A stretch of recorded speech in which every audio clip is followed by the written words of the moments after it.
Last year, we talked to Amanda and Clara, co founders and co CEOs of List Perfectly, and we briefly discussed their selling journey and we talked about List Perfectly. And last month, Amanda and Clara came back and we did a deeper dive into List Perfectly, their successes, and what's coming with List Perfectly. So today we want to learn about Amanda and Clara as resellers, how they started out, the clothing vault, and how they scaled to a $500,000 business. So first, welcome back, Clara and Amanda. Um, I think you're joining the four timer club. So we got to get you. We'll get you velvet jackets or something. Yes, I want my Yes. smoking jacket. I want it. I want my smoking robe. That's right. That's right. I was just going to say, welcome back. It's so great to see you again. Thank you, Liz. Thank you for having us again. We're so honored with Amanda to be back and to share our reseller journey. Yeah, actually, this is first of all, thank you. And this is our favorite topic to talk about. We love reseller life, and we had a blast. So we can't wait to share. All right. Well, Amanda, let's start with you. So, Amanda, how did you get into reselling? All right. So a lot of people have already heard the story. I sold stuff that I already had, and I was hooked. But so there was no internet. Yeah, well, seriously, in 2003, there were no smartphones. We were still getting money, like well-concealed money in envelopes in the mail, and cash and money orders to fulfill orders, going to the post office because there was no online label printing. Wow. But yeah, I got started back in 2003, and I actually had a vegetarian food business in Los Angeles. And I had like no money. I mean, I've always been kind of thrifty and do the best I could with what I had. I was setting up in farmers markets around LA, and it was a success. I mean, actually, the veggie food business, I had regular repeat customers. It was great, but by the time the day ended, I had to calculate the cost of my help, the cost of the product, the time that I put in. And when I looked at the receipts at the end of the day, I was like, wow, it's just hard. It's hard to earn money in a restaurant. And I started looking at, okay, I need to scale, and maybe I need investors. And this is going to be hard. So I made a difficult decision to shut it down. And, it was hard because I had a lot of repeat customers that were pretty upset. But, sometimes you just have to make those decisions. And luckily, I was very thrifty and wise when I bought the equipment. So when I sold it on eBay, I actually made a profit. And that's pretty difficult to do with used restaurant equipment, but I did, and I was hooked. I mean, I was like, wow. It was the first time I had ever used eBay. I'd never bought anything off of eBay. I set up my seller account solely with the intent to sell the restaurant equipment and move on with my life. And then I was like, whoa, this is really cool. So then I thought, well, I don't have anything else to sell. I mean, I can sell everything I have in the house, but then what do I sell? And as luck would have it, where I was living was a artist loft community in downtown Los Angeles. And I saw a posting on a bulletin board for help listing things on eBay. Oh, I was wow. like, okay, yeah, I could do that. Maybe I could learn a thing or two.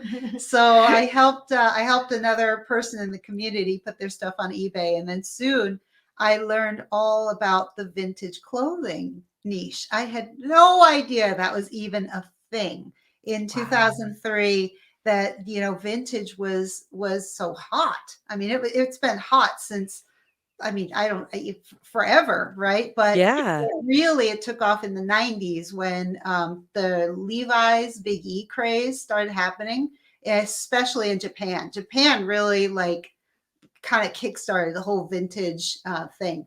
So, I started learning more and more and more about valuations about what things could really sell for. And I started learning about the items that would sell in the thousands. Yeah. And I mean, I was absolutely hooked. And I was like, okay, I think I can do this. I think I can go out and source. And plus, I'm a historian. I went to school to study history. And so I started thinking about the history of everything that I was selling. All of those clothing items have a story. Someone wore them. They meant something to that person. A lot of times the clothing would be personalized for that person, especially some of those custom made coats. You'd find the inner tag, custom tailored for JFP. And, and then you start wondering, JFP, what kind of life did they have? What were they, when they were wearing these things, what did they do? So I got a kick out of it. And that's when it's all started for me. Awesome. So Thank you. So learning about the vintage, were you listing vintage stuff for this other person and that's how you learned, or was that just part of the historian in you wanting to learn about that? I was listing vintage for that person. Okay. They would actually train me on, pricing, how to, look for flaws, how to look and identify for the authenticity of vintage Right. items. And so, yeah, I learned a lot working for this person, and I'm really grateful for everything they did for me. That's amazing. So you started selling vintage. Obviously, clearly you loved it. I think that a lot of us resellers just start doing it and kind of fall in love with it, whether it be the lifestyle or what we're selling. But one thing that we always have is a why, and everybody's why is different. Oh, yeah. I know, well, I mean, I can assume that you shut down a business and you learned out of necessity to eat, but you continued. What was your why for continuing? Mm-hmm.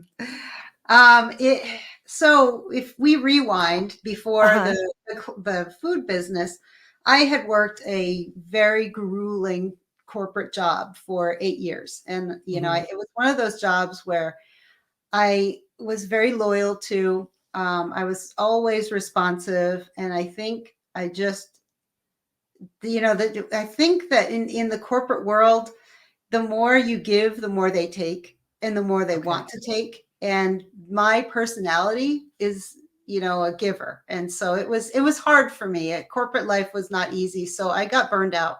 And that's when I went to the food business. And then, when I discovered resale, I realized I can work for myself. I can work out of the house. I can go out and source and travel when I source. And I can blend a lot of things that I really like together and earn an income. For me, it wasn't about getting rich quick or anything like that. It was really about having a happy life, a contented life.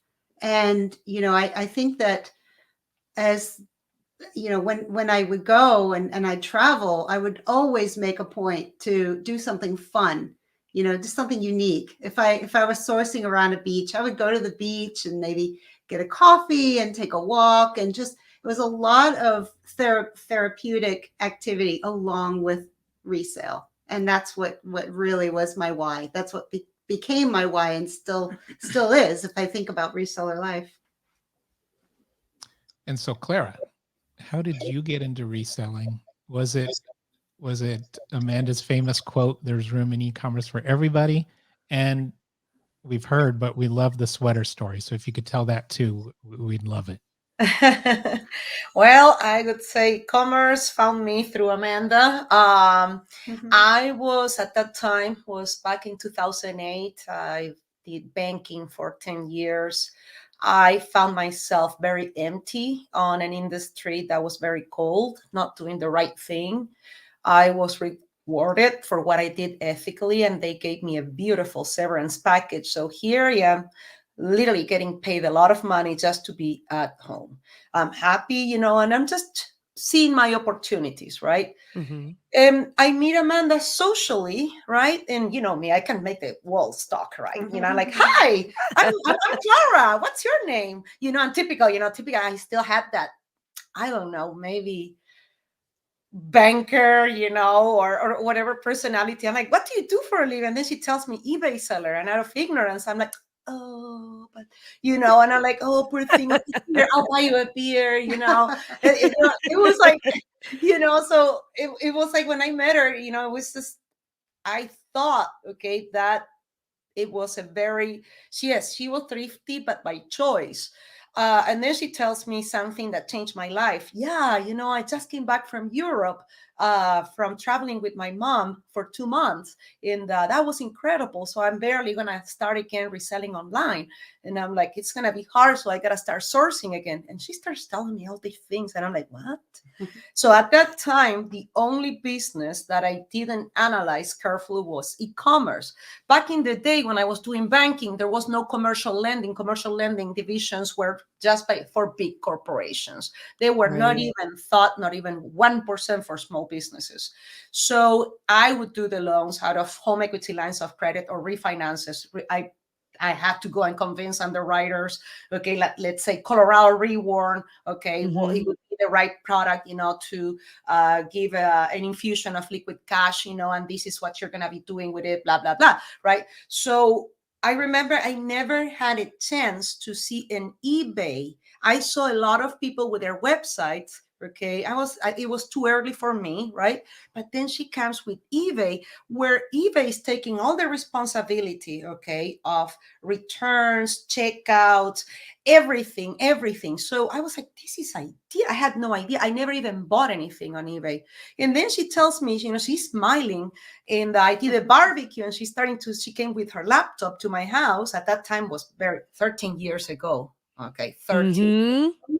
She comes to the house with her laptop, and I'm like intrigued. I'm like, can I have your Wi-Fi? I'm like, okay, if I give you my Wi-Fi, you tell me what you're doing, right? So she shows me, like, whoop, flips the laptop, and there she goes with her eBay store, and she's like, I just sold a vintage 90s Ralph Lauren vest with a downhill skier pattern for $200. And I look at the listing, and all I can focus on is the hole. Okay, that's all I can focus. And I'm like, is that even legal? It has a hole, it's big. And she said, no, wait, look. She's like, full disclosure, here it is. She had a measuring tape to describe the diameter of the hole, and it was legit. Fast forward 2 weeks later, I get to see her again on social, and I said, hey, how did it go with that buyer? And then she shows me the 5-star review. He messages her saying that was the best he used when he met the wife, that now they're renewing Aw. vows. So that touched my heart. And I was like, she's doing something meaningful. What? You can make money and have purpose and be meaningful, and this is a low risk entry. So I was like, hey, can I do that entry for you? And I immediately was like, okay. I just, at that time, I was coming from banking, I was really fast in typing, so I knew Mhm. that wasn't my advantage to compensate for the lack of knowledge that I have on the industry. So she was willing to coach me. So I started doing shipping for her. I remember she would go to Rhode Island. I have to do shipping for her, feed her cats, pick up packages and returns, let her know, because I didn't have access to eBay yet. Okay, I was listing Mhm. in Turbo Lister, right? Oh, yeah. Yeah, I was listing in Turbo Lister, Turkey Lister, right? And so I was doing that, and then I was doing shipping, and then I was doing listings, but my listings were not so good because vintage vocabulary, especially if you're a foreigner, I had no idea. I was like, what? Peplum, wasp waist, exaggerating shoulders, smoking jacket, all those terms, bespoke. I was like, hey, I was like, oh my God, this is, I was overwhelmed. But she was so passionate about vintage clothing, and she's a good narrator. Amanda's a good historian. She can tell you the story of anything. And then one day I went sourcing with her, and I was like, okay, that's it. I love this. And banks were calling me left and right. I would go to the interviews. And sit down and just throw them whatever salary, right? And they're like, come back. And I'm like, and I would go back, and I'm like, and Amanda was like, come on, let's start something together. And I was like, and I knew that if I The second that I go back to banking, they were going to transfer me to East Coast, where there is the other additional training when you're going for mid-management. So I was like, no, I don't see it. I can't see myself uprooting, changing everything. I gotta follow what is in my heart this time.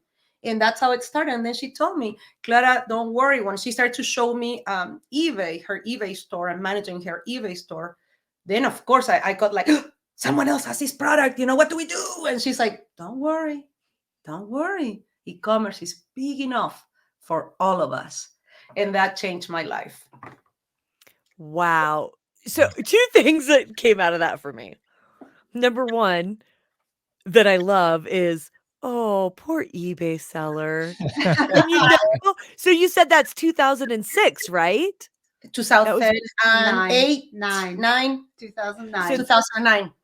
So that was 2009, and that still exists today, right? Like, that still happens because there Very are true. still people out there that just don't understand. Yeah. At the time it was eBay, but really e-commerce as a whole, that there are some heavy hitters in e-commerce. Yes. Just like Clara saw your $200 vest with a big hole in it that somebody loved. There's a buyer for nearly everything out there. Um, so the 2 of you partnered up, but Amanda you sold by yourself and got to travel and learn and do all of this for how many years before the 2 of you decided to say, "Hey, let's team up and Yeah, grow your business?" I was on my own for about 6 years. So I was Okay. managing my eBay store, and it was a lot of mistakes. Oh, yeah. And I learned in those early years. You have to.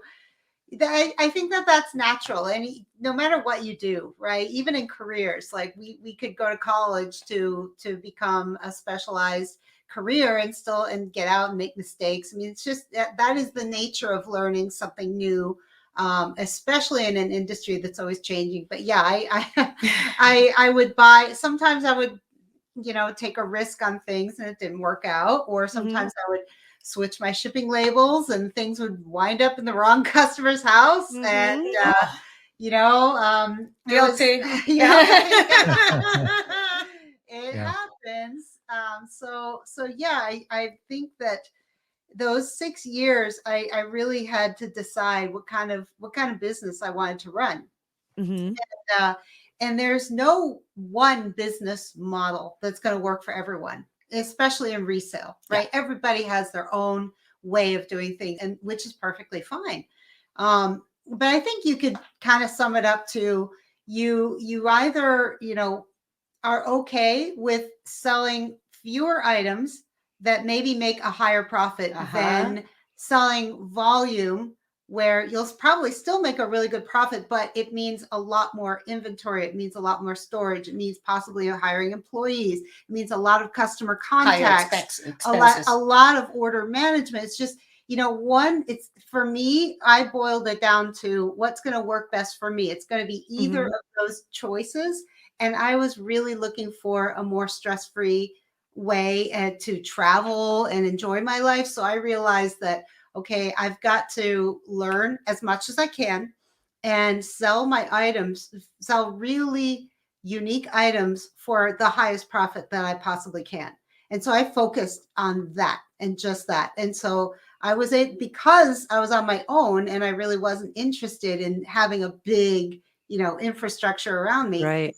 I really hyper focused on what am I selling? How do I maximize the value out of it? And how do I source better? How do I find what my knowledge at that point became the most critical thing for me to be able to run my business on my own. I love that.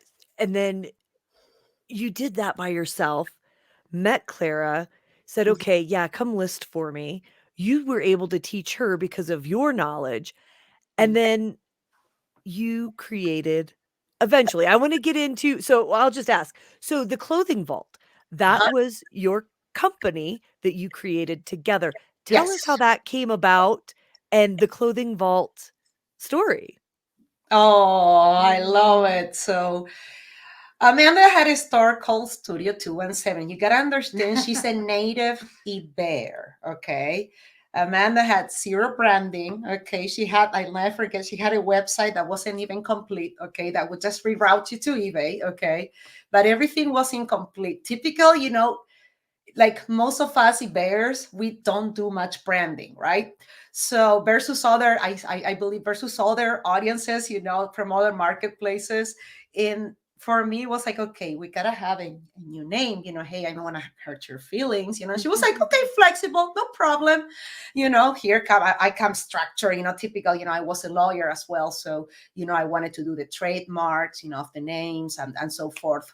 In domains, Amanda does the domains, I do the trademarks, and we make sure we're protected. So before we spend all that effort, let's make sure we love the name. And we understood that clothing was our niche. Okay, we sold everything from cars to laptops to you name it, we sold it. Okay, but we really, and I learned to, must have been her passion. I always a storyteller, Amanda. She would always tell me the stories of, and she knows a lot of, because she's a Marine, okay, she also knows a lot about collectible militaria.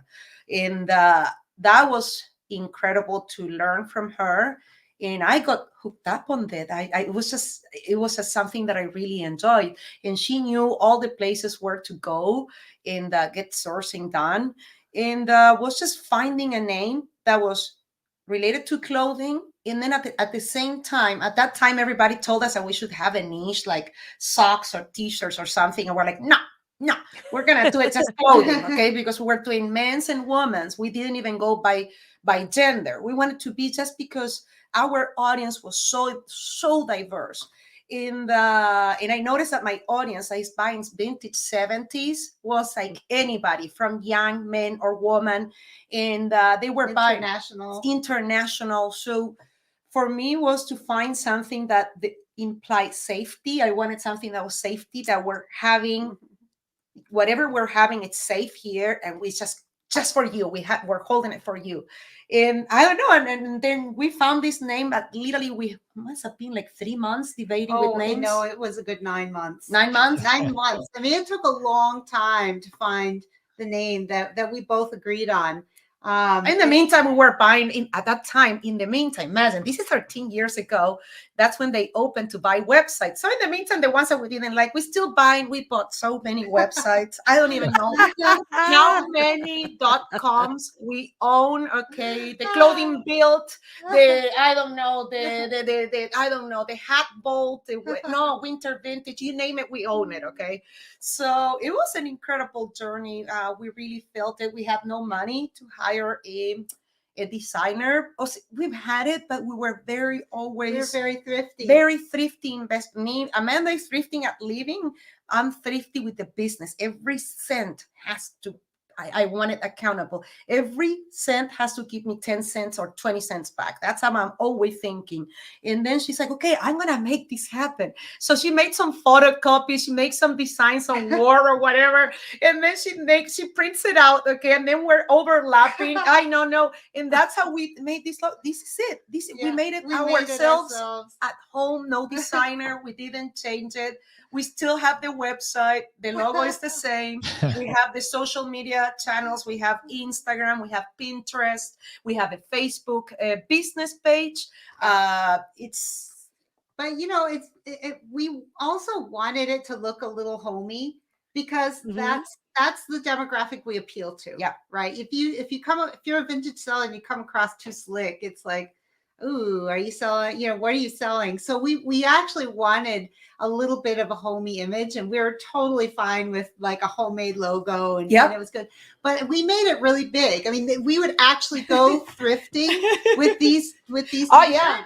And then people, wait, do that again. Okay, there you go.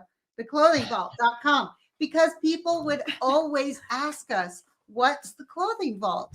And we would just turn around and then they would come and they would actually go and buy it from us. And they'd say, hey, I saw you, at this place, and I'm your buyer now. Yeah.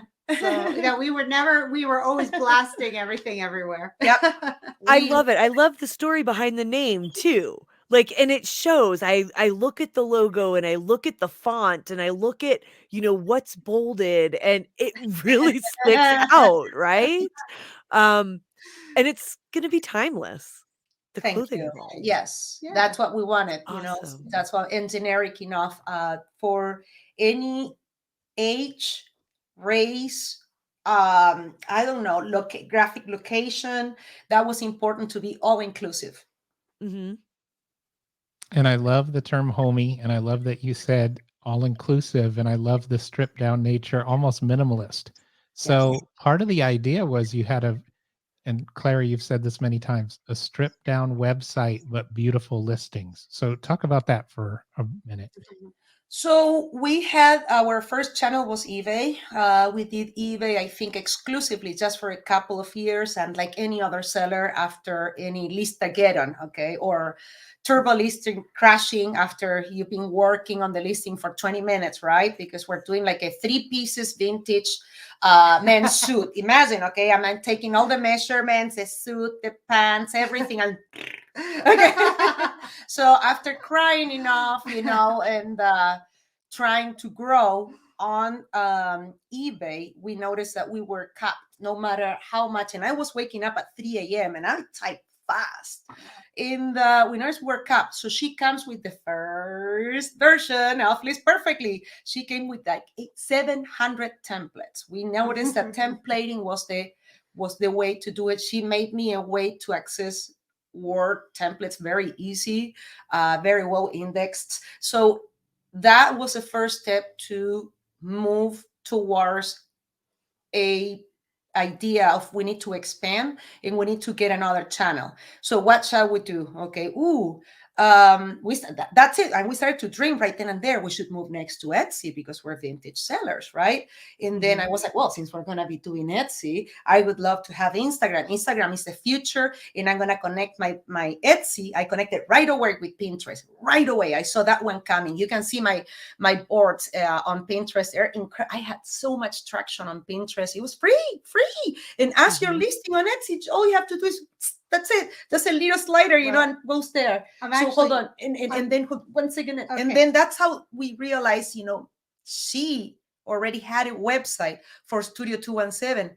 So all we have to do, she learned to do a different website. We started with something humble, but we did our website because we knew that would be the future. Sorry, go ahead. Well, I was just going to make one small correction. The very first channel that we did outside of eBay was our own website. Yeah. And so we always wanted to get to Etsy, but it was, we're two people and managing a lot of listings, and we wanted our own website because here we are, we're wearing our t-shirts everywhere, and we want to drive people to our site. But at that time, we had the clothingvault.com that would redirect you to eBay. Yep. So Got it. that's all it did. So you would Yep. go to the clothingvault.com and you'd click on the link. It would send you to eBay.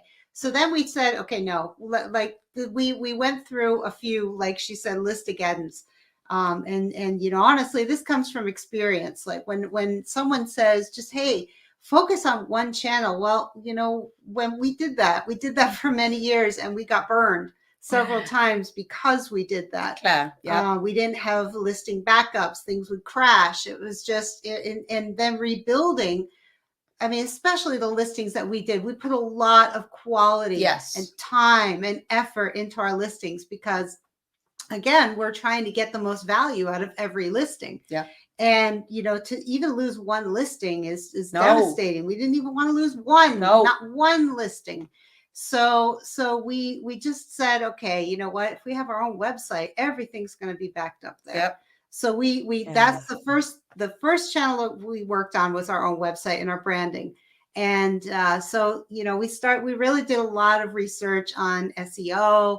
And we kind of did some experiments with that. We said, the conventional wisdom at the time that we did this said, you shouldn't do descriptions. No, just images, no descriptions. You don't need descriptions. No. You just need images with a really short title. Yeah. And, you just need to keyword optimize And we were like, and then do digital. Oh yeah, you gotta do, digital marketing. digital marketing. Go, on Google Ads, and you have to do. And then we're like, no, I was like with them, and they were like, no, actually, let's keep sending traffic to eBay from our website so people can see how legit we are, and let's give them the choice to see where they want to go. And I think that was, and at that time was like, oh, you girls don't know what you're doing. Let me explain you. No. What you want to do is steal traffic out of eBay. And we're like, no, that's not what you want to do. No. There is a smarter way to do it.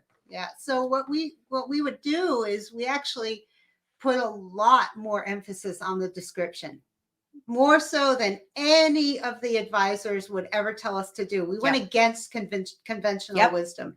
And so what we saw was a direct benefit was our visits on our website started popping, pop up. And we would start looking at our stats, and it was incredible how much we were able to drive traffic organically because we had great listings. We did. We put a lot of effort into our listings, but at the, we got to a point where our average sell price was about $200, $150 to $200 average per listing.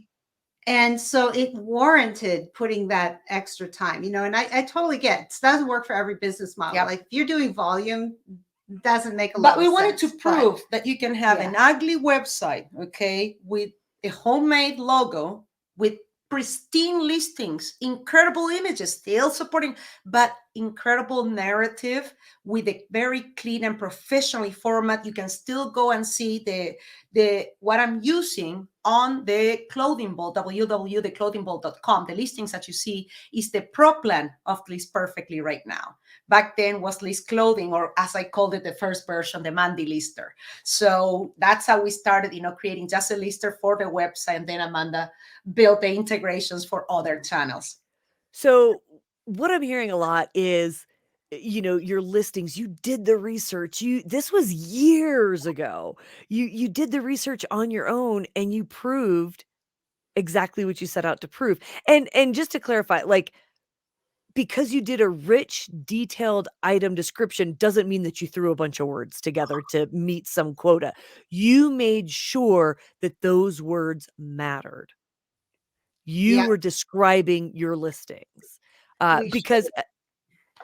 because those listings needed that detail. Buyers deserved to learn what they were buying at 200 plus a pop. Absolutely. And, we started thinking about, so we were big international sellers. So we realized that it's very important for someone buying something overseas, especially back then, was a whole thing. You had to go through customs, and it would take months sometimes. And so they really wanted confidence. If they're going to pay this money and wait and go through customs and do all that, then they need to know that what they're getting is the real deal. So that, just that angle alone warranted us putting a lot more effort in our description. And at one point, we were about 40% all sales international. Well, when you left, it was 60. Wow. After you left completely and you were on List Perfectly, we went up to 60% when I had my two other employees, and it was just me with two other employees. Yep. So, it was a lot of reasons, a lot of things went into really developing those descriptions. And so there was that. There was also, we realized that we actually did research on this. When you look at a description, you are not reading paragraphs of information and getting information. What buyers will typically do is scan your listing. So by putting your listing in a format that's scannable and easy to find information like that, it led to buyers getting the information they needed faster, but also instilling confidence in them that you are a professional seller. And so just put these types of things made the difference for us to really take us to the next level. And, it means a lot when you treat your reselling business as a business. We definitely did. Every day we would think about it as a business. We would make business decisions. We would draft our listings like a business. Yeah. And so yeah, it made it made a difference in the bottom line for sure. And I learned that from List Perfectly.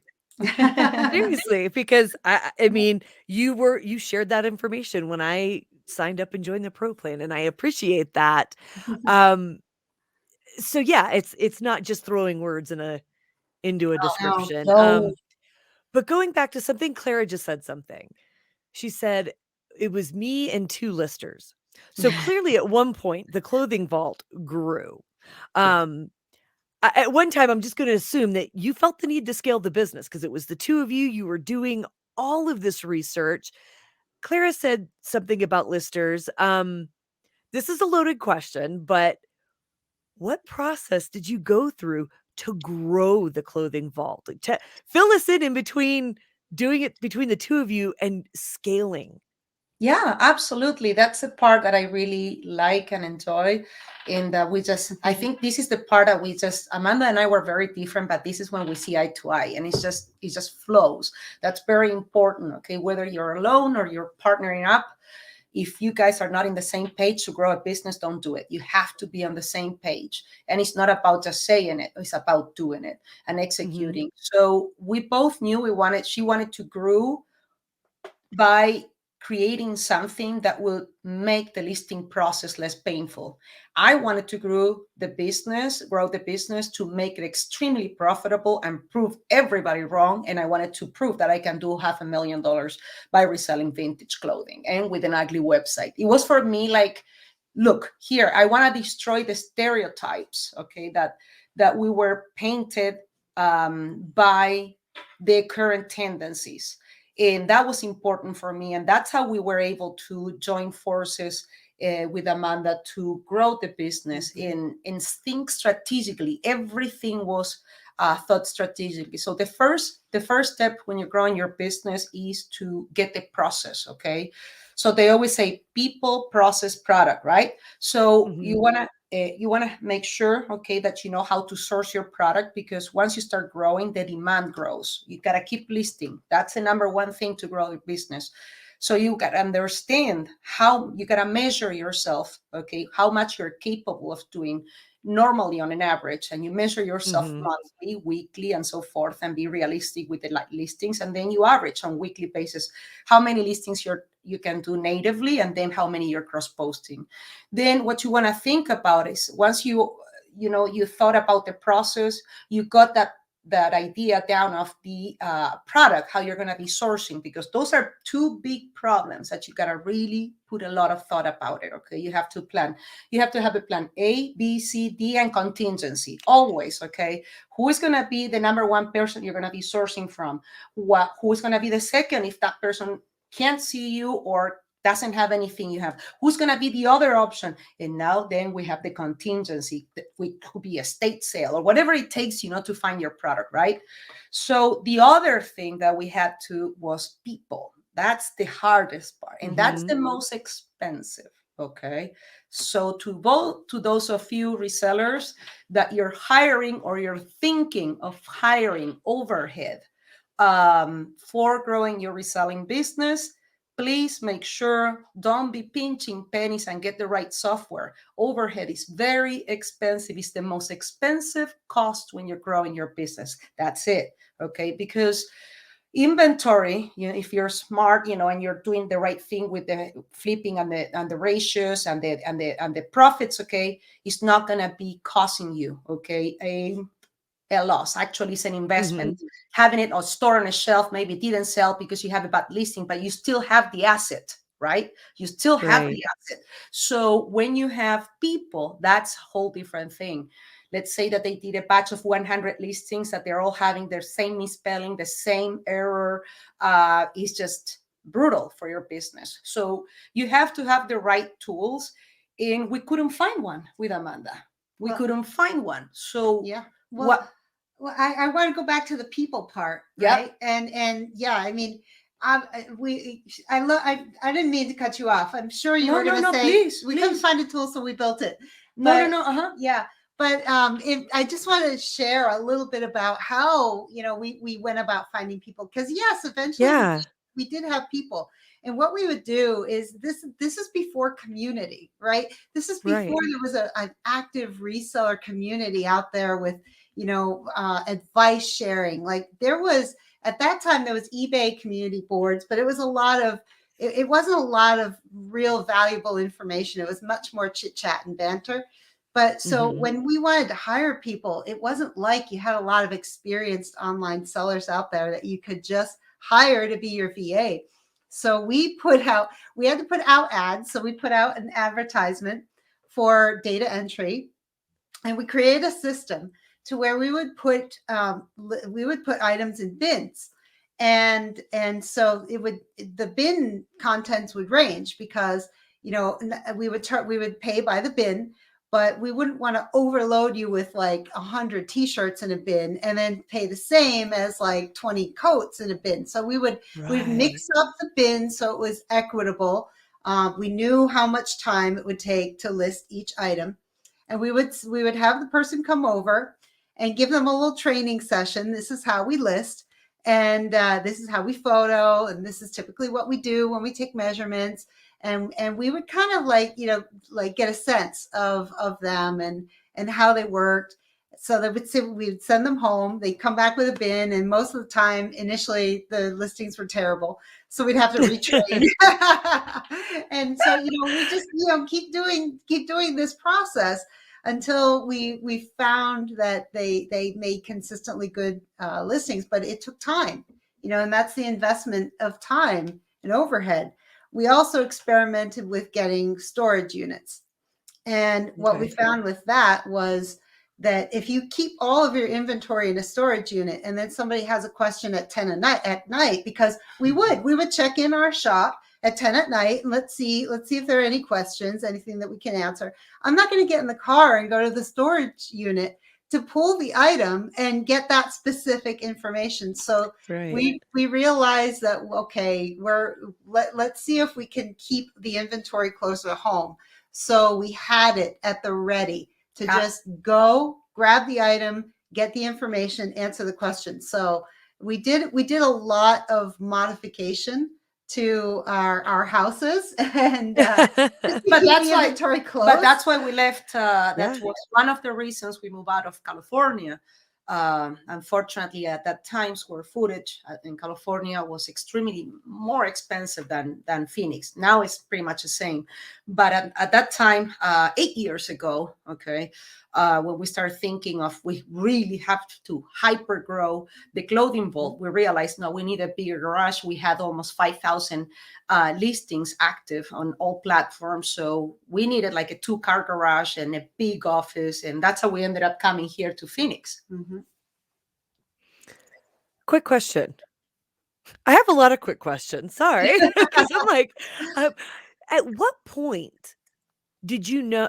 At what point did you, as business owners, say it's time to get help? Like, what was that crunch? At what Oh, point did you say I can't, I've got to grow, or did you become stagnant? really Like, easy. what? Really easy. That one is really easy. You Okay. gotta monitor. For everybody's different. Okay. So there is people that I know that they're very happy working 16 hours a day. Okay. There is Hmm. people that I know that they're very happy working 4 hours a day. You gotta measure what makes you happy and stress levels. If your stress levels are starting to get, you're getting frazzled and stressed out, and if you're not having the joy of shipping your products, okay, and you're, let's say, a solo entrepreneur, then it's time to get help. Then maybe you need to consider a partner. You need to consider a VA. You need to consider maybe a physical assistant, because you need to make sure you don't get burned out. This is very important in reselling, because we're sellers, right? So Hmm. you can't sell from a negative, okay, or a perspective in which, you're dreading what you're doing. And I think that's very important, that you start maybe hiring. I did very well. Every neighborhood that has college kids in the Every neighborhood has college kids, and they always need a job, and they prefer these kind of jobs instead of going, for traditional big corporate, I don't know, washing cars, serving burgers,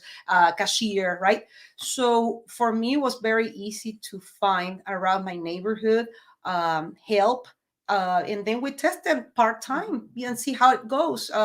Obviously, we tested at least, I would say, until we find the perfect fit. We must have tested a year of people, but in the meantime, we're still getting listings done. Yeah. And for me, it was my why, as I mentioned earlier, was travel. And it's hard. It's hard to travel when, you have immediate shipping expectations. And, back in the day, you could say, well, I'll ship when I'm back from vacation. Yes. Right. At some point, you couldn't do that anymore. That was a no-go. So we really, and also to really excel at customer service beyond just, whether or not they let you do that. It's just a good idea to go over and above the customer's expectation, ship fast. Yes. But we really wanted to get out there and source a lot and travel. Yeah. And so for me, it was, well, we really need someone consistent that can ship. Shipping is really critical. It's important. It's something that needs to be done daily. We never had a day where we had no sales. I mean, I think maybe in the entire time that we were selling, there might have been one day where we had zero sales, but I don't even know if that. No, because I think I check. You go to sleep, and I would check before the end of the day, and I was like, "Oh, I got my sale." It's like, no, I'm like, I don't think so. No, I mean, every single day was like, I mean, anywhere from 5 to 40 items to ship. So it was really critical that we had someone around to ship, and that was probably the first time. And then listing, well, that was definitely a natural progression. Yes. Were you ever afraid? Because I hear this a lot in the community. If you train somebody to do your job, they're going to steal it. You never had that fear, right? Like, no, they're going to leave it for all of us. And so what? If they're selling? I don't know. We had one of our listers. He put his own successful jewelry reselling store, and that's right. Good for you. I went ahead and retrained. I was like, okay, just help me train someone else. That's it. You did something good. As long as you keep a good relationship with this person, and then tell them, just don't leave. Help me to train someone. Okay. And then, we can, now you're like in a whole different relationship with this person, and you helped them. You did that for them, and they helped you to train someone else. How rewarding is that? So don't be afraid. Don't waste your time. Those are negative thoughts that will only hurt you emotionally and financially. Okay. I promise you that if you switch that mindset, okay, to e-commerce is big enough for all of us, and then you could be talking to a fellow seller peer instead of a former lister. And what about that? And help each other. So I believe strongly on that. I love what you said. And I can't agree more. There's a difference between making cautious decisions and fear-based decisions. Yes. And I think that that is definitely one of them. Never worry about the fear of what could happen. Be cautious, always be cautious in your decisions, but don't let fear drive you. I read the other day, I want to say, and this applies to everything, the worst errors in humankind were justified, whose actions were justified by fear to defend their values, fear to lose something, maybe a status, a job, or whatever it is. So fear, I would say something, if you're a reseller, because you're a seller, you gotta sell. It's not like other jobs where you can hide, you can have, like you can be down, and you can still go and perform. For example, a loan processor, let's say. It doesn't matter if you have a positive attitude. You're not going to get to process more loans, right? But as a reseller, it's crucial because it shows on your listings. It shows on your communications with your buyers, which they're daily. Like I always say, a silly question like, will this fit me? Yeah, it's a silly question, but it's a question that tells you, tell me more. And that you could be using to. Great question. Of course, you don't want to say, great question, but you want to engage, you want to build a little relationship and see where it goes. And so how'd you scale from there? Was it more listings? Was it cross posting? What helped you grow?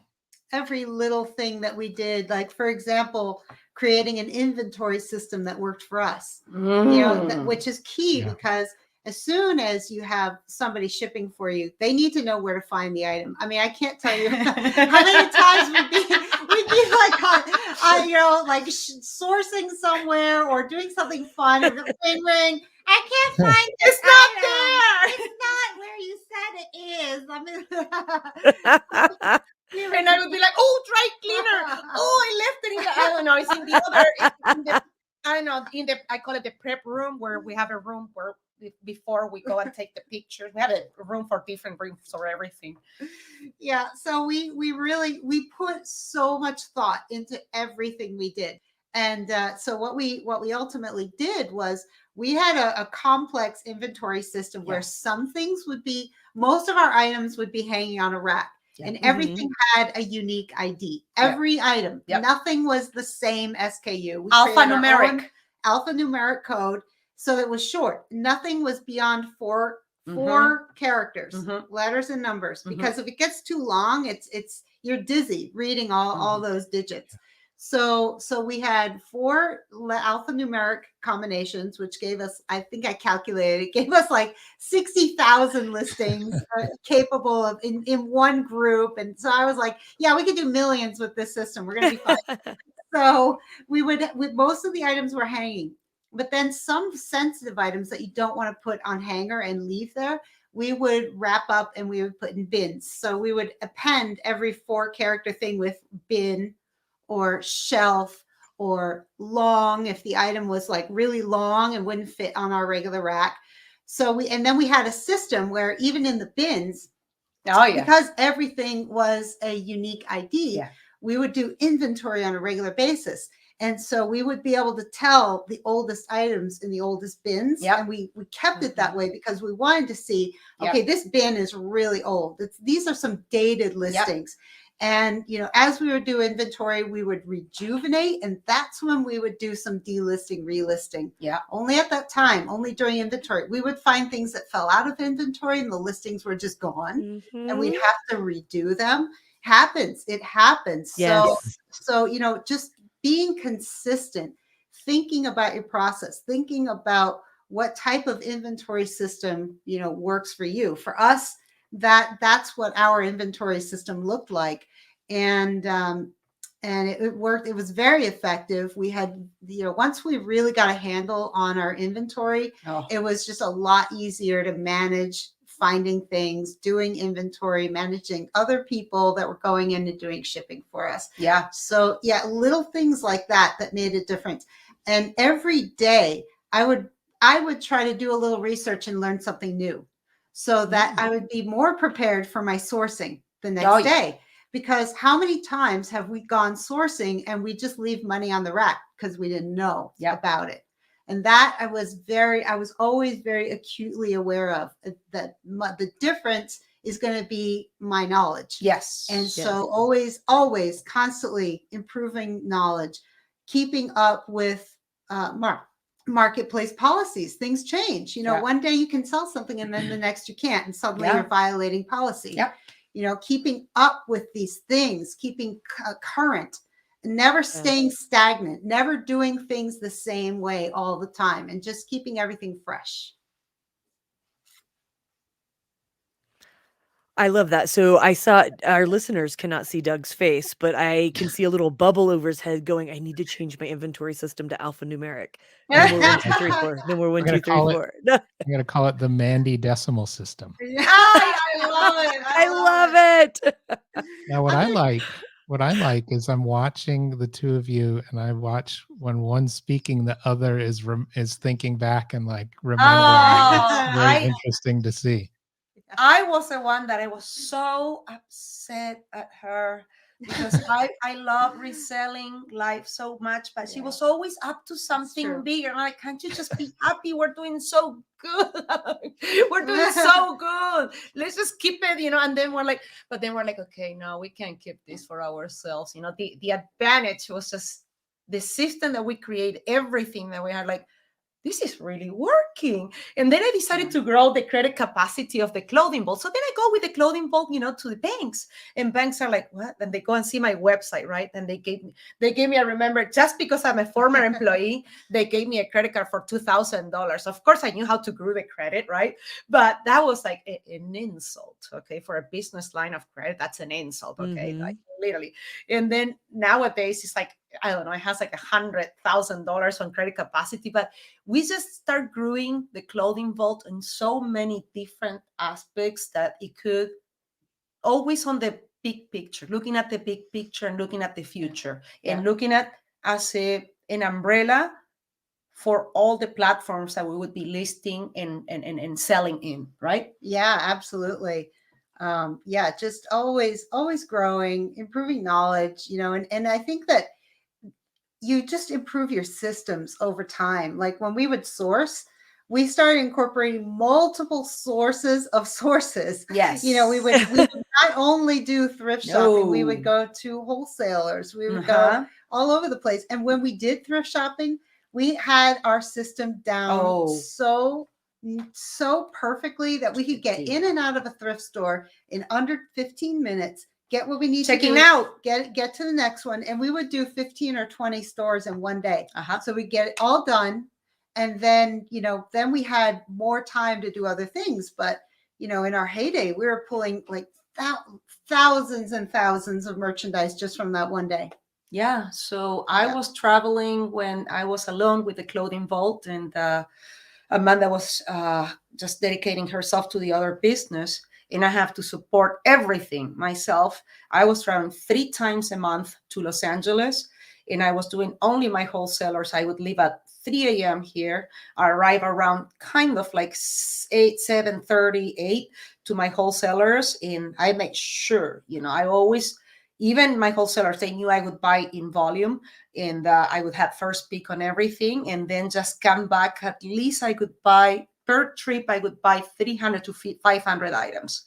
And then I have to do it 3 times a month. And that was just one source, wholesalers. Okay. Then I have the sellers in Phoenix, and I have my network in Phoenix.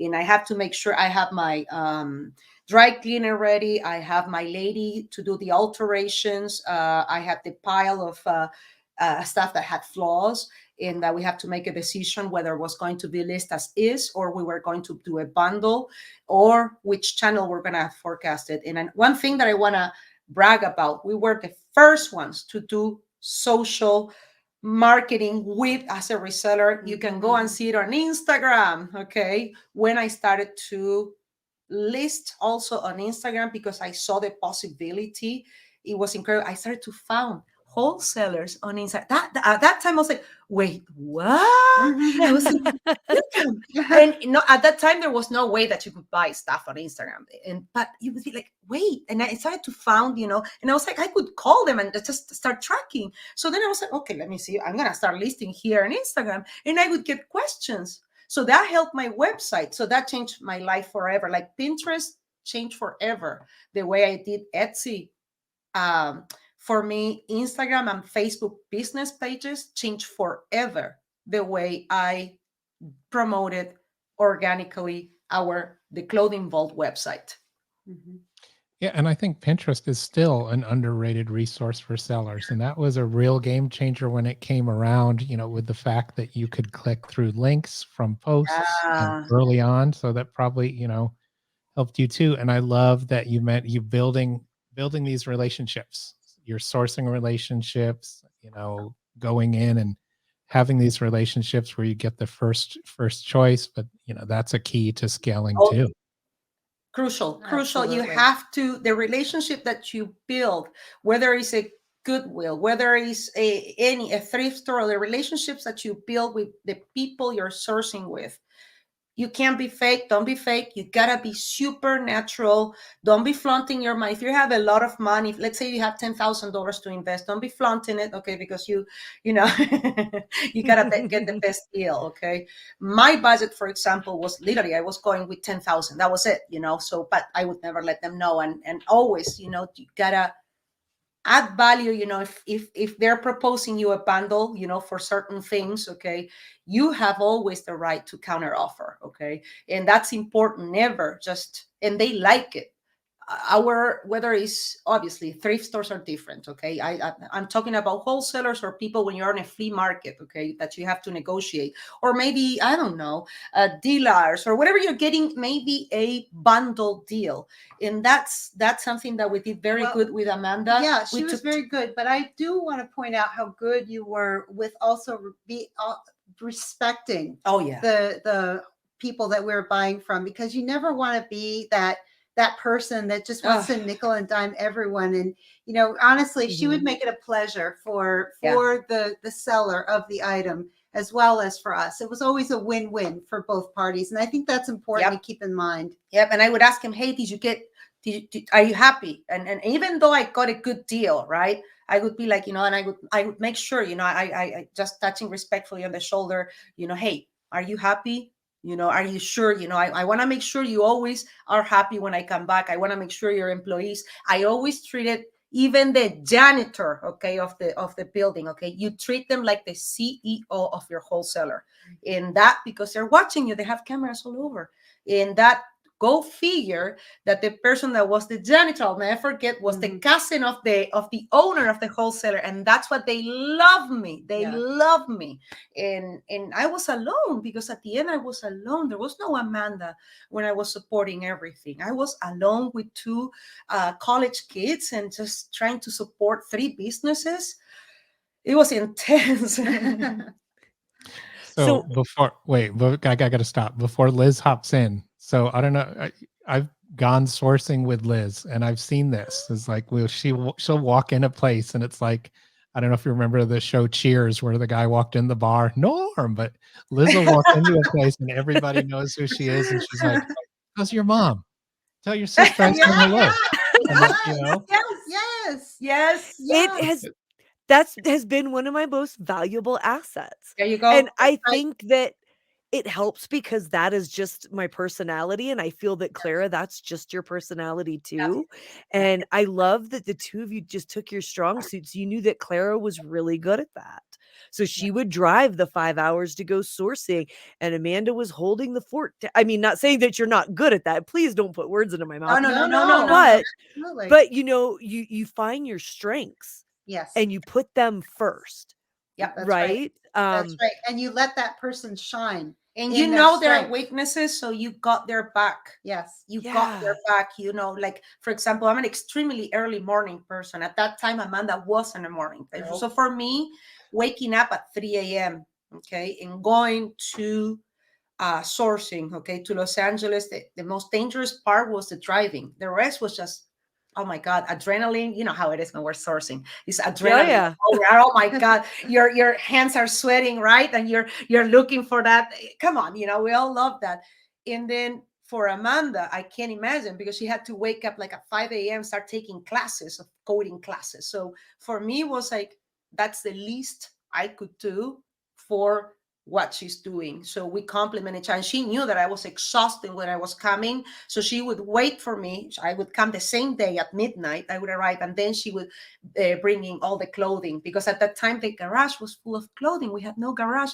We're you guys, okay? We're our whole house, okay? Had clothing, okay? I'm like, when people tell you, I'm like, can I come and visit you? You're like, no.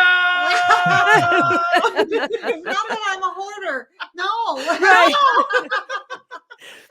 So you've been there. You feel that when you're like, you just get done with a huge sourcing trip, and you're like, I have a pile of clothes on my counter. Yeah. And I have knickknacks on the couch, and I have books stacked by the door. Whatever you sell, you feel that. But what I love is, you as business partners, you found the strengths in each other. You were able to make the business decisions like, hey, what's the next step? Is hiring people. What's the next step? You go, now we're going to have to split. We were sourcing, you go source, I'll do this. So you go through that, and I have to imagine that there had to have been a couple of challenges along the way. Would you care sharing? I mean, are you laughing at me because no or because yes? You can just share one if you don't Okay, mind. did I ever We'll tell you have time for 3. when I shipped like $3,000 of merchandise to Malaysia? Oh, that one hurt.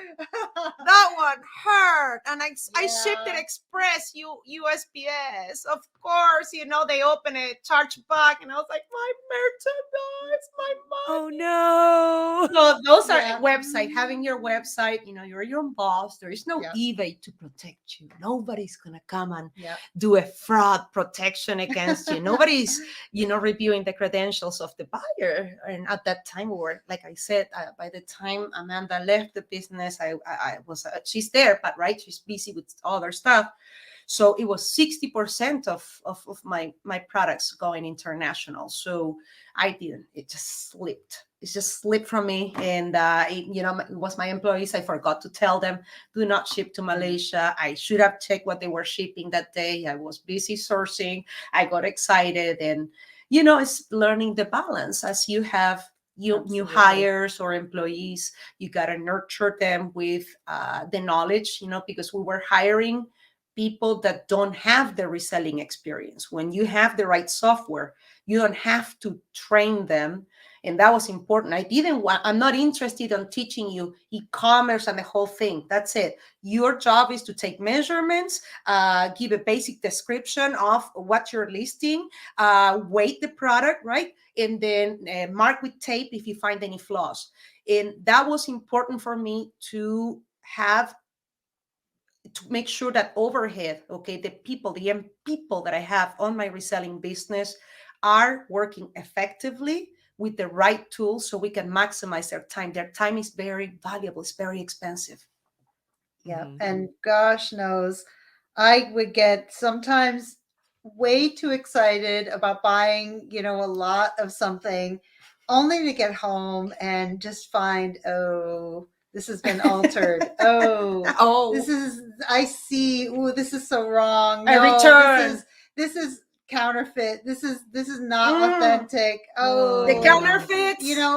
Those are buying Oh, mistakes. man, do you remember the and then you just have to counterfeits? donate it. I Wow. mean, we never dealt in Yeah. anything. If we knew something was, altered or misrepresented or inauthentic, we would just donate it. Just When take in the doubt, loss, eat the loss and move on. don't Mhm.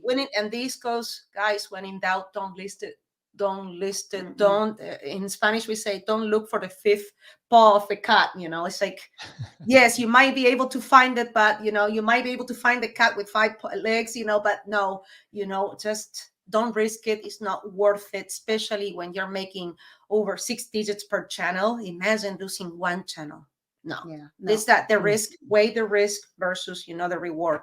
Very also, important. it affects your reputation. Yes. We always wanted to be the authority on what we sold. Yeah. And that was our mission, and I would take it very personally if something made it in our shop that we didn't realize was inauthentic. Yeah. I mean, no, that was just a no-go at all. And so what were some of the early on successes that really stand out for you? Oh my God, I'll tell you. Oh, I gotta go on this one. So we have the website, right? For me, the early success for me was to realize that from the website that we could send traffic. It blew my mind that we're sending traffic to eBay. We're doing the opposite, okay? We're sending traffic to eBay, and these people come back to the website and they buy from the website. That blew my mind. For me, that was a big success because I realized we're up to something. We can go and break the traditional business growth, if you see secrets, recipe of success that they had at that time. For me, that was mind-blowing. And to have a website that was doing 6 digits, without SEO, only Instagram and Pinterest, that was for me a complete success. And for you? I just remember those times when we would go sourcing and it just felt like we're finding so much gold. I mean, I can remember there's quite a few times when Clara and I would just be like, hey, let's just stop by this thrift store. And we would walk out with like 12 goatskin pilot jackets, Oh that we gosh. sold for like $10 each. Yeah. And we were like, can you believe it? There was one month when I was out thrifting and I found Oh. 3, not 1, but 3 vicuna coats, which Wait. vicuna- She calls me, and I'm listing, right? And I would do, at that time, there was no smartphone, right? So I'm doing Therapy. Therapy was an independent company from eBay. So I'm Mhm. there, and Amanda would call me, and she's like, Clara, what is by coup the coup get it? I'm like, get it, is it beige? Get it, and it's like, I don't know, it's like $100. I'm like, get it. We sold it, obviously we sold it for $8,000. It was incredible, and she found 3 in 1 month. 3 in 1 month. Wow. So, I've been selling for 20 years and I've never found one. Just Yeah. to throw that out there for those that aren't clothing sellers that don't Mhm. understand. yeah, Bicuna, It's the Bicuna. it is the rarest and softest wool on the planet. You cannot get any softer or rarer. It's Grows only in Peru, Bolivia, and Argentina. Hi. but it's and thankfully, back in the day they didn't harvest it well. They actually harvest it from little mountain vicuna. They call them the vicuna. It's the animal, and they're like a little llama that lives in the mountains in high altitudes. But back in the day, unfortunately, they didn't know what they were doing. I have to believe they just didn't know, because it was just cruel what they would do. They would shave them in the middle of winter and then they would die, these little animals, because they needed their coat to survive. So now the practice was, I think, banned, thankfully. Yeah. And now it's regulated. It's regulated. So you can't just go and harvest this wool. So they actually have vicuna farms, and it's done sustainably without harming the animal, and humanely. But it's still, even with the farms, it is still the rarest and most expensive wool on the most expensive fabric. It's called the royal fabric. Mm-hmm. Wow. 3 in a month. Oh my gosh. That was a big success. That was something. Thank you for bringing that up. What a I beautiful love life. that. Oh, I I want to share, Liz. When we sold expensive stuff, you know what we would do? Because we would always we would always find an excuse, like, to travel anywhere. We would source anywhere. Okay, I don't know. We go to the grocery store. Okay, we were sourcing on the way. Anything, right? But we would go. Let's say we sold stuff, to Spain or France or whatever. We'd go and travel and deliver it there, because it's expensive. Nice. So why am I going to pay? The one at that time was $200 to do with, with delivery and all that stuff. So we would go like, let's go to Spain. And then we arrive in Spain, right? So we would have to buy the airplane ticket, arrive to Spain, and then ship it from Spain, and then provide that tracking number to eBay. And thankfully, eBay at that time started to allow the manual entry of the tracking shipping information. Oh my gosh, I love it. One day I'm gonna do an exotic sale somewhere, and I'm gonna say, I can hand deliver it. I'm gonna travel to hand deliver something. So much fun. And you can source. When you really get it's a write-off, guys. You have to think like that. With Amanda, everything we're always thinking like write-offs. When we had a lot of fun also going to conventions. I love it. Another really fun aspect of reseller life is there were some incredible conventions. Like that. Obviously, we have the eBay convention. I have some really great stories of eBay conventions back in the day. I went to a couple. But we would go to, for example, some of the snow outfitter conventions in Colorado. And at that time, I don't think they do this anymore, but at the time we would go every year like clockwork, and we would meet with wholesalers. We would talk to them, and we would benefit from the swag. And part of the swag was they would give you free passes to any ski resort that you wanted to go to in Colorado for like 4 or 5 days. Oh, and we tested the gear, the new gear that they would give us, they would let us test all the latest and greatest gear. Meanwhile, so we went to, Aspen, Telluride, like it was just, and that was fully paid for. It was really, really nice. And That's that was a awesome. business expense because Right. you were going to shop and We're source. sourcing. Yep. That sounds like a lot of fun. So I'm gonna maybe one day do that too. Just drive up there. I don't have to fly out. Lucky you. Yeah. Tell me one thing, and this is a question for each of you. What is your favorite part of reselling? It could be something as simple as measurements all the way up to whatever, but what is your favorite part of reselling? There are so many. I know. My personal is being your own boss, working for yourself, having that freedom. I love, love the ability to set my own schedule as a reseller. I really liked controlling my shop. I really like setting my own prices. I don't want anybody to tell me what I should sell my item for. And and that actually brings me to a segue. Remind me about pricing, because I want to talk about that later. For me, the most appealing thing of reselling is that there is no roof of the potential you can make on your income, and it's so rewarding. It's not empty money. For me, it wasn't like, I didn't find this joy when I was a lawyer. I didn't find this joy when I was a banker. And I help a lot of people make their dreams come true with their houses and businesses. But what I found on e-commerce, because I saw it so scalable, for me, it's the future. That's it. Yes, commerce will always exist, but e-commerce is, it's just incredible. It's just the growth, and that's what changed it made it so special for me. So Amanda, we hear you have some pricing insight. So let's talk about that. Yeah. So really, really something that I learned, and this comes with experience, right? At that time, they had a lot of research tools when it came to pricing, but I would never go with the average, and I think Clara could agree with me on that. Never. We would see average prices, but we quickly learned it depends on a lot of things.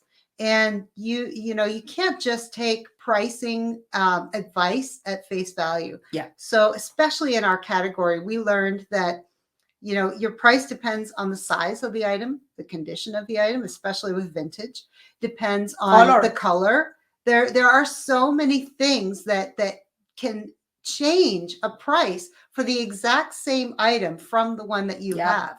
Well said. Yeah. And so we would do the research and look at pricing, but we would always go against it. And at the time that we were sellers, if you researched the comps for the same item, the Clothing Vault was always the top comp. Always. Nice. We would always get our price, and we would always justify it with everything we put in the listing. Why is this one different? What makes it special? What makes it unique? What makes it different from the other one? Because sometimes we would get messages like, hey, I did research and the same so-and-so has it. Yeah, so-and-so has it for like $50 less. And so we would always say, please, okay, go ahead and buy it from them, because we knew that they were getting a lesser quality. Yeah. They were getting a smaller size or whatever it was. Or a new seller.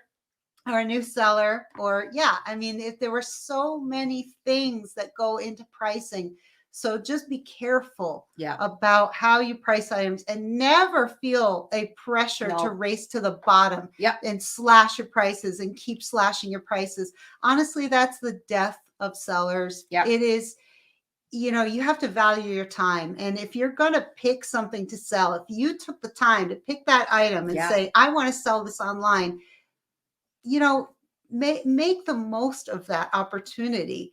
And that's my strongest advice. Yeah, because a better listing content, a better description, will bring you more sales. You can have the cutest pictures, but if you don't have accurate content, nowadays buyers are content driven.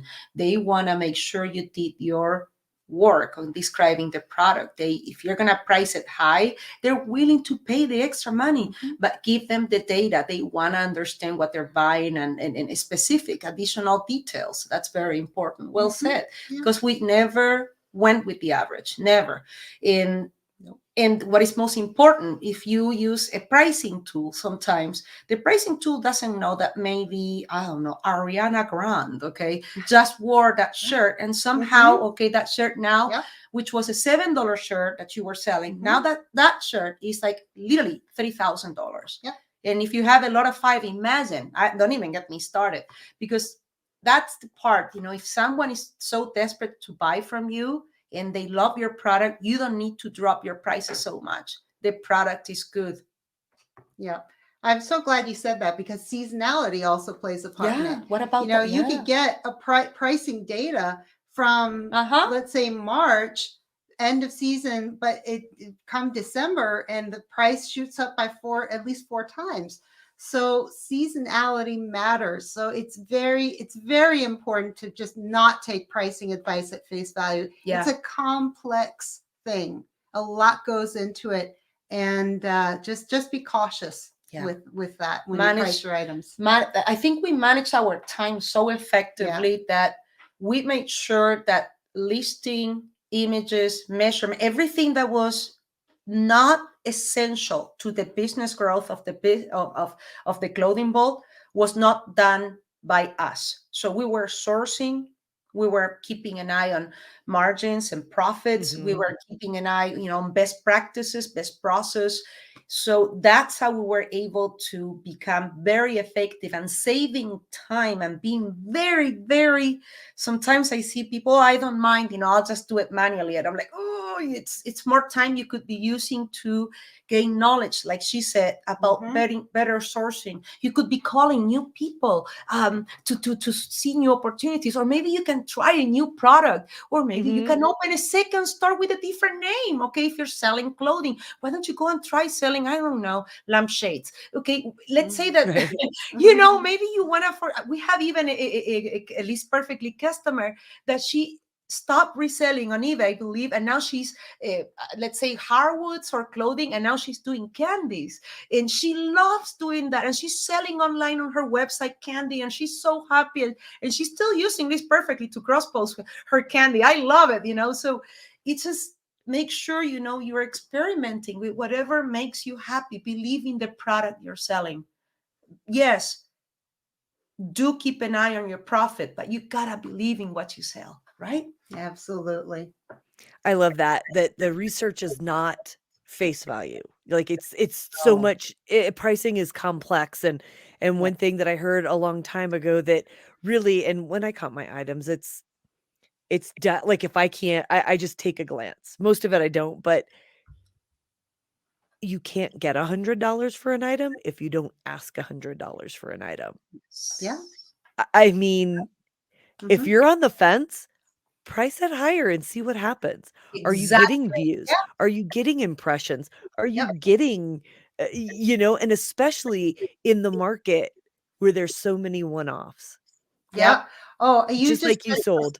I know. We're going there. Let's do it. That really said something to me.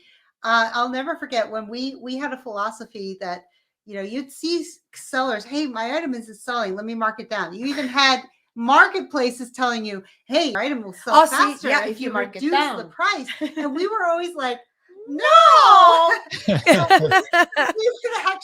We played a game, and we would increase prices. Yeah. And on stale items, and they would sell. Yeah. Like that. Yeah. Just by increasing the price, because there is something, and this is true. If you price your item at the medium or below, your buyer is going to think there's something wrong with it. And they're going to be like, why is this so cheap? Yeah. And we learned that lesson over a lot of experience and time. And it's true. Yeah. And sometimes I would be like, why didn't you leave me? I would ask feedback. Why didn't you leave me 5 stars? Why did you leave me 4 when I did everything right? And she was like, well, it was just priced low, and I wasn't sure it would be authentic. And I was like, Uh-huh. Oh, really? Okay. No, I can fix that problem. Okay. We fix that problem. So we were always asking questions to ask your questions, ask questions to your buyers. Don't be guessing what they want, what they need. In that it's incredible. Okay. What your customers will tell you that will help your business grow in the right direction. Be customer centric. Forget about, paying advertising and maybe, I don't know, paid campaigns on Instagram, or, that's just my perspective. We started from nothing with Amanda. We had no investors. We have to put our own money. So it's a different situation that we have from someone that maybe has save money or a big investment to start volume selling, right? That's a whole different business plan. Mm-hmm. Okay, that's my shot. I know. It's Liz's turn. Okay, it's my turn again. So we're not done, All right. but I have one question Oh, before we move on. Is there anything you would like? Because I could talk to the two of you for another 5 hours on this podcast, and I'm sure our listeners would enjoy it, but we do yeah. want to have you back. So is there anything that we haven't covered yet that you would like to? Yes, there is something that I think we spoke superficially, but something that we did. Remember, in full transparency, I remember when I met Amanda, she was a little burned out with eBay. Okay, she was a little Okay. frustrated. It's And I true. remember That's true. telling her, Yeah. hey, you're not alone. Okay. In this case, I was there. At that time, there was no community. So if you find yourself a little burned out, wow, I got too many returns, eBay just removed one of my listings. I'm not getting paid on this product because now whatever is happening, please, I beg you, go to the community or lean on a partner. I was able to be like, you know what, Amanda, let's not focus on that. Done. Okay, perfect. Okay, done. We lost that case, whatever happened. Okay. At that time, Amanda wasn't doing, let's say, it's not her forte, let's say, customer service, replying questions, right? So I remember we teamed up, and that's a part that I love doing. Customer service is something that is easy, not that, but it's just, for me, just flows, right? And I remember we teamed up and said, I'm done. That was a part of a thing of the past. She changed her mindset, and guess what? She changed her mindset, and we started to sell more. We started to source better. We started to maximize our time. She was happier. And when you're happier, it just shows the way you talk to your customers. It just shows when you're sourcing. You're gonna source better products. That's all I recommend. Surround yourself with positive messages. Get out of the what is it, the theories, that are like, maybe eBay has me, or whoever has me on a blacklist, or I don't know. Just get out of that mindset and focus on what works. Let's say that maybe Etsy is not working for you. Well, move on to eBay. Let's see where it is. Okay. Or eBay is not working for you. Move on to Etsy. So do something right on the act. That's all. Stay positive. Surround yourself with positive people. And if you don't have a partner, go to the community and make sure you engage on the positive threads. Yeah, that's really well said. Very positivity makes all the difference. And I would say, my advice is to, whether you're just starting out, or you're part-time, maybe you want to get to full-time. Just don't expect the massive changes to happen overnight. These make small incremental changes, improvements, upgrades to what you do, and make consistent effort every day. Do something for your reseller business every day. Yes. Even if it's just consistently listing. Or, let's say you can't consistently bank your listings, so they're always consistent. Make some consistency with your business, and consistent improvements as well. Do something every day to improve your reseller business, whether it's your knowledge, whether it's, maybe tweaking listings that you had. But don't put pressure on yourself to do everything overnight. Yep. Because things take time, and you will see a difference with just consistency. That's awesome. I love it. Thank you. Anything else? Not for today, but I can't wait to be invited back. Wait, ladies, I have a very important, exciting question. So we Oh, haven't done this for a while. We call it, what was that? We no. haven't done this for a while. We call it the lightning round. All So right. do you want to do the Okay. lightning round 5 minutes? Let's do it. Let's do So it. what we do is we do the lightning round. You answer the question as quickly as possible, and then Right. we move on. All right. So Yeah. ready? Yes. Ladies and gentlemen, let's welcome Amanda and Clara to the show. Thank you, ladies and gentlemen. This is their point to make out the time to make up extra points, catch up if they need to. Welcome to the Seller Community Podcast Lightning Round. Please, ladies and gentlemen, hold your applause to the end. All right, Liz, get Yes, us started. Doug. Crowd's Yes. obviously excited. Get us started. I'm Liz. excited too. Yes. Get us started, Liz. Okay. Sorry. All right.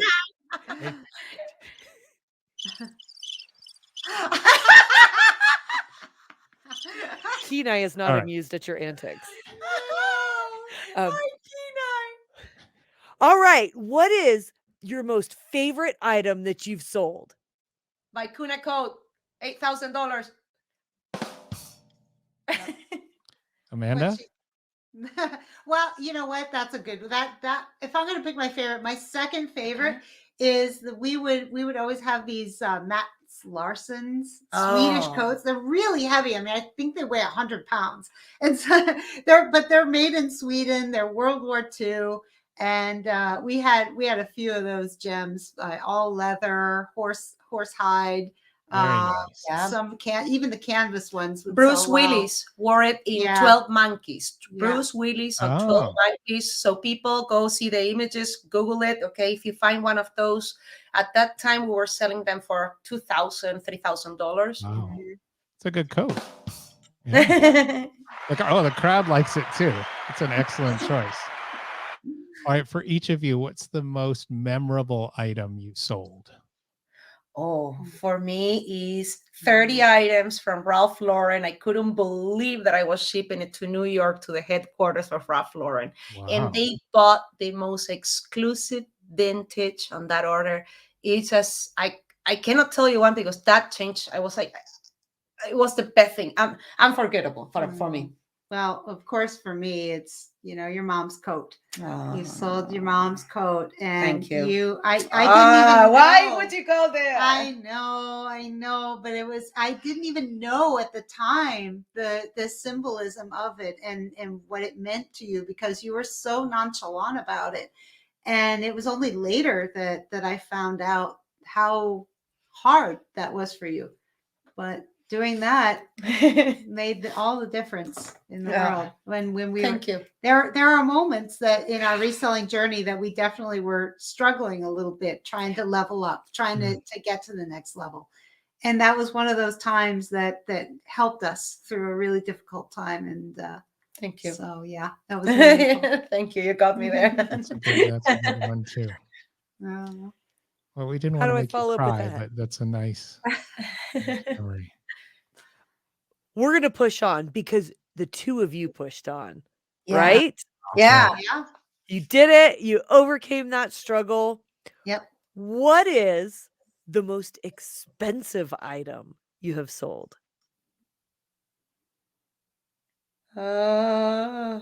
Yeah, has to be again the Vicuna coat. For our car. We sold a car. Yes, a car. Yeah, Yes, we sold a the car. car. Nice. Yes. All right, Ooh. good one. All right. Thank you, Clara and Amanda. You did well. Maximum points. Woo! We won! Congratulations. Amanda and Clara are winners for the day You have on won. the Seller Community Podcast Very Loud Lightning Round. You have won a free trip back to the Seller Community Podcast Oh, that's right. and a t-shirt. I love it. All right. Well, thank you, Clara and Amanda. It's always great to talk to you and always, always great to learn more of the story. There's so much to it. And I think there's probably more we should have you on to talk about too. Oh my goodness. Yeah, seriously, every topic we could probably fill a whole episode with because boy, we've been there, done that. Oh my Yeah. God. We From learned- returns. Okay, what you want? Shipping, returns, customer service, Yes. Yes. logistics. Okay, Yes. all the, Yes. tools. All best different tools. episodes. Yeah, we'd love to. It's something that we love sharing. But thank you so much for selling. Thank you so much for sharing your selling journey. I love hearing seller stories because there are so many different ways to do things. Like my journey is different from yours. It's going to be different from Doug's. It's going to be different from our listeners. And there's so many different ways to do this business. And I'm so happy you got to share the clothing vault way. Thank you. Thank you. And you're absolutely right. There is no right or wrong way. There's just a right for you way. And we just shared our story of what was right for us. Yeah. And that's it. And clearly it was a right way because it's super successful. Oh, well, Thank you. it's allowed us, okay, and this is the beauty of reselling. The last message that I want to leave, reselling allowed me to fund by myself different businesses when everybody was telling me I would never, I'm not going to invest on you, you have the wrong idea, and I was able to do it. So for me, this is life changing. I wouldn't trade nothing for being a reseller. My dreams have made come true, and I hope so are yours. Well, that's amazing. So thank you very much. And we'll have Amanda and Clara back on again, certainly. We look forward to it. Thank you guys. Thank you. Liz, you want to say thank you? No. It sounded like such an ending point. And yes, thank you so much. And with that, I don't want to end it with that. Let me start that over. Clara and Amanda, thank you again.